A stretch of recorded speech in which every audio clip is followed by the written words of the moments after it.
সেটি হচ্ছে আবরার পাহাড়।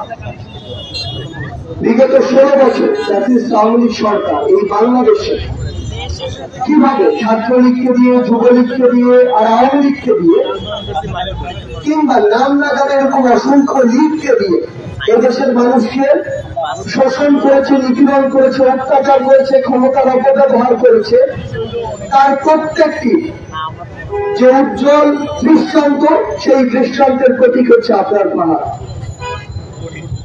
আমরা বইতে এমন অসংখ্য নির্যাতনের কথা শুনি। যখন থেকে আমরা এই আবরার পাহাড়কে হারিয়েছি তখন থেকে এই চিত্রগুলো, গল্পগুলো ওই বইতে ছাত্রলীগ নিষিদ্ধের একটি প্রক্রিয়ার মধ্য দিয়ে আমরা বিভিন্নভাবে শুনতে থাকি। কিন্তু তার পাশে এই ক্যাম্পাস, এই ঢাকা বিশ্ববিদ্যালয়, তার পূর্বে কিংবা তারপরে এই ছাত্র জনতার অভ্যুত্থানের পূর্বের দিন পর্যন্ত যে গেস্ট রুমগুলো হতো, প্রোগ্রামগুলো হতো, গণরুমগুলো হতো, তার প্রত্যেকটি প্রক্রিয়া ছিল এক একটি আবরার পাহাড়কে বিভিন্ন প্রক্রিয়া, নির্যাতন করার, নিপীড়ন করার এক একটি প্রক্রিয়া। আজকে ঢাকা বিশ্ববিদ্যালয়ের ছেলেদের যে হলগুলোতে প্রথম বর্ষে শিক্ষার্থীরা সিট পাচ্ছে, সেই হলগুলোতে এক প্রকার কৃত্রিম সিট সংকট তৈরি করে 3 বছর আমাদেরকে গণরুমে থাকতে বাধ্য করা হয়েছে।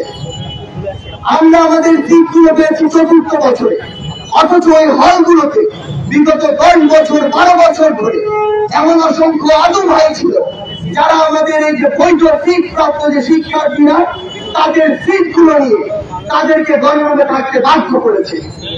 4 জনের রুমে প্রেসিডেন্ট, সেক্রেটারি নামক কিছু শোষক এমন ভাবে ওই ছাত্রলীগের দালাল রূপে ছিল, তারা 4 জনের রুমে একাই থেকেছে, কিন্তু ওই 4 জনের রুমে 40 জন ছাত্রকে থাকতে বাধ্য করেছে। আমাদের মনে আছে প্রথম বর্ষে 4 জন শিক্ষার্থী যে রুমে আমরা 40 জন ঘুমিয়েছি, এক পাশে ফ্লোরিং করে কাঠ হয়ে ঘুমিয়েছি, আরেক পাশে কাঠ হওয়ার জায়গাটুকু পাইনি। সকালে যখন ক্লাসে যেতাম ওই এক পাশ ব্যথা হয়ে থাকতো। আমাদেরকে রাত 10টায় গণরুমে যেতে প্রত্যেক দিন বাধ্য করা হতো। সেই গণরুম কখন শেষ হতো তার কোন নির্দিষ্ট সময় ছিল না।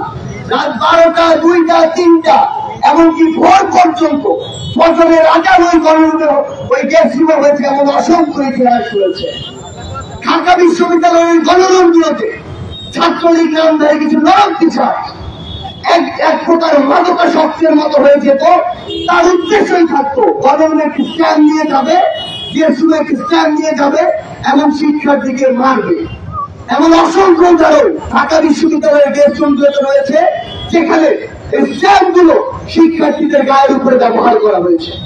ওই গণরুমগুলো ব্যবহার করা হতো শিক্ষার্থীদের দাস বানানোর জায়গা রূপে।